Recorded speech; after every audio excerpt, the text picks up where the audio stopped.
to another video. This video, I wanted to do a video response to Xander Skullion, a good YouTuber that I found through Happy Console Gamer. He just recently did a video called My Top 10 Favorite Arcade Games.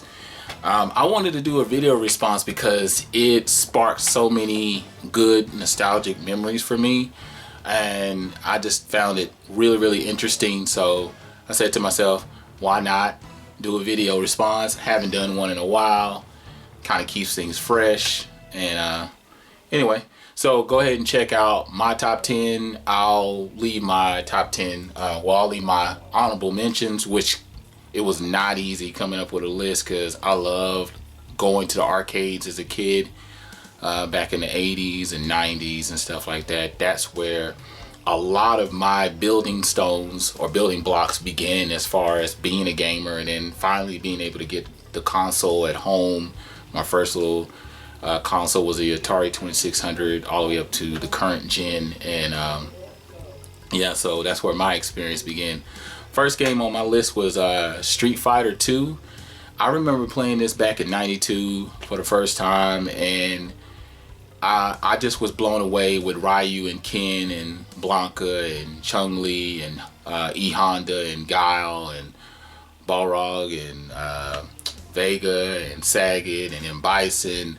As you can see, a lot of the characters I just know right off the top of my head, but it was one of those competitive. It was one of the first time I really got a chance to be competitive against somebody else, and the whole leaving a quarter on the machine thing and another person basically indicating it's my turn to go next.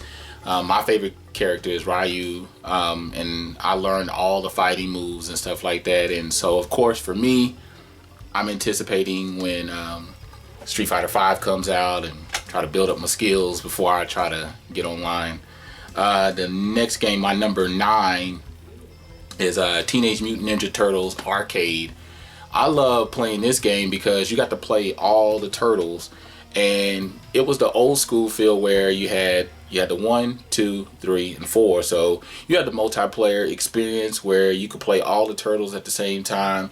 It was just a great old school feel, and they had the little nuggets that they dropped in, like Pizza Hut and a few other little advertisements that they had in there. But above all else or everything, it was just a good arcade feel that you got to share with your buddies, and it was a good marketing tool because it kept you coming back and wanting to play it more and more. And I was so glad to finally get it on my NES last year and kind of have that little old school multiplayer feeling again, just taking you back. And man, it's one of those games that'll last forever in my mind. My number 8, anytime I see this game, I go play it. I still see it at arcades like Dave & Buster's and a few other places that are mostly circled around arcades, and that's Daytona, USA. That's my number 8. I love the feeling of being almost as real as it can be, being able to have the controls, sitting in an actual car, being able to drive an actual car, feel like you're driving an actual car. You can have the automatic or you can have the shift, you know, your standard situation set up, being able to shift down, doing your gas pedal, your brakes and all that, and taking out other people. I just love the whole NASCAR type feeling, and being able to beat each checkpoint and continue your game and move forward and do different things. That game, oh man, it was another one of those games that doesn't matter the time, nor I have to put in a few quarters every time I see it. It's definitely one of the games in my list. My next game is my number 7, which I have on the Super Nintendo. My buddy and I, back in early in 2015, at one of the gaming conventions that I went to, we got to play UN Squadron. Awesome shooter. It looks semi-identical to the arcade on the SNES. I love that game.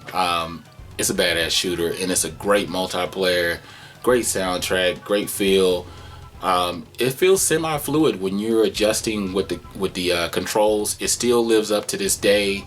I've always had a good it's always had a good place in my heart, man. And my homeboy and I, we always talk about shooters. We go down talking about R-Type, Super R-Type, Raiden, which is another great arcade game.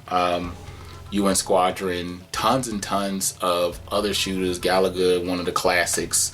But man, I spent I spent a lot of time playing a lot of great games, and that was definitely one of them. So moving down the list, my number 6 would be eSWAT. I love this game. It took me to a place of a semi-RoboCop type game. I love the feeling of getting all your parts and becoming like this robot. I love the whole police force thing, moving up the ranks, going through the stages. It just felt so good playing the game, and I think I ended up getting the game on it was a Mega Sonic collection thing that came out on the PS3 and 360. Didn't have somewhat of the same feel, so I'm going to work on trying to get a MAME and download that and install that on my laptop or my computer, because I want that old school arcade feel. As a matter of fact, Xander was the one that reached out and told me about using that, even though I've seen other people use it. I just want to be able to have that old school arcade feel. But anyway, eSWAT was an awesome classic arcade game. Basically a police officer, he gets like this robot suit, he develops all these powers, taking out all these criminals. The whole RoboCop feel is definitely there. It was a great game on the Mega Drive and Sega Genesis. My number 5 is Toki. Oh man, and it's called Toki Ape Spit, going Ape Spit. Pull this out real quick here, just to give you a feel what the game looks like. This was a great game on the arcades. The only thing that used to drive me crazy is the death.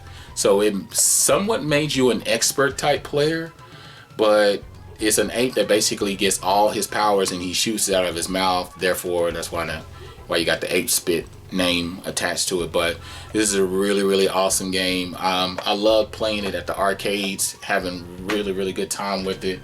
I learned a lot. I learned about myself, how much patience I could actually have with one game, and just being able to make it through each stage and making your money last became one of my big things. So yeah, I definitely enjoyed that game. My number 4 is Metal Slug 3.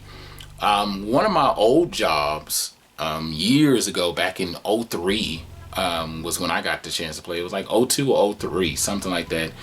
They decided to put some arcades in our break room, and they it was free to play, so you had unlimited play, and they had Metal Slug 3 in there, and I fell in love with each character, all 4 of the characters on there, and just being able to get into these tanks and these helicopters and the train missions, and I think there was even some planes that you had to kill with missiles and all kinds of stuff.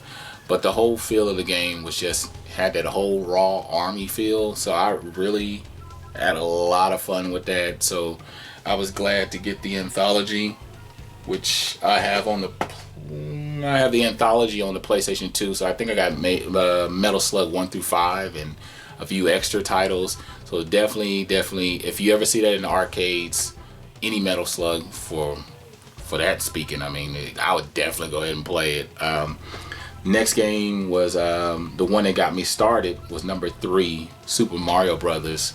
I remember when I first played that game, I think I was around 5 or 6. When it first came out, and man, that was probably one of the biggest arcade games. I think I would always make it up to stage 6-2, the frozen stage, and you had this long jump, and I just never could do it. On the home version, they shortened the leap, because there was a leap from here to here, and it was a big gap. But yeah, man, I spent playing. Excuse me. I spent a lot of time playing that game, put a lot of quarters into it, and developed a lot of skills. So when it came to the home version, I got through the game rather quickly because I had spent so much time already playing it at the arcade. So when I finally got my Nintendo and finally got the home version, I played it like crazy, and the only world I really got tripped up was on the 8th world. Now I just fly through the entire game like it's nothing. But definitely one of the classic arcade games. I even got to play it with the one where you can actually sit down and look down on the game and play overhead at Pizza Hut. I remember when they used to do that and Bomberman. But yeah, definitely one of my classics. My number 2 is Mortal Kombat 2. I would say Mortal Kombat 1, but Mortal Kombat 2 was definitely the one that took more of my money. Mortal Kombat 1, I was really trying to just get a feel, and when Mortal Kombat 2 came out, I loved the whole upgrade, the colors, being able to do the fatalities, babyalities, and all the other stuff a lot easier. But what does it for Mortal Kombat 2 for me, it's just the feel of the game. I just loved each character. Let's see, Baraka, Melina, Katana, Scorpion, of course, Sub-Zero, one of my favorite characters. Between Sub-Zero and Katana, they're like my favorite characters. And then Shang Tsung and all the other characters, Jax. I mean, every character had his own special move and served his own special purpose, and it just was always a good time when I would go to the arcades and play it and learn new things, different things, and just have fun with different people playing the game. And even to this day, I still play the game. I have it on my Super Nintendo, my Sega Genesis, my PS3 as a download, and I even went online and played. I probably played over 100 matches just to give you a backdrop of how much I just love Mortal Kombat 2. And then my favorite game easily is Shinobi.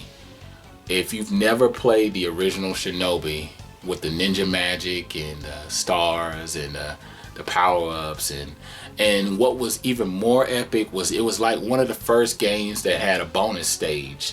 And the bonus stage where you basically had to throw like these Chinese stars at all these little ninjas that were flying across the screen. You had to hurry up and throw your stars, but if you got all of the ninjas, you would get a perfect and get an extra man. And it had like a little script or a roll script, and it would show each stage, like, okay, you've already mission 1 finished, and it would show all the stages that you've beat, and at the end, of course, had the epic boss battles and stuff like that. But yeah, man, it definitely is one of my favorites. Classic, loved it. Tell me what you think. Like I said, my honorable mentions will be listed below. Tell me some of your favorite games, arcade games that you had, that you loved, that you experienced. Other than that, I'm Light Spiller, and I'm out.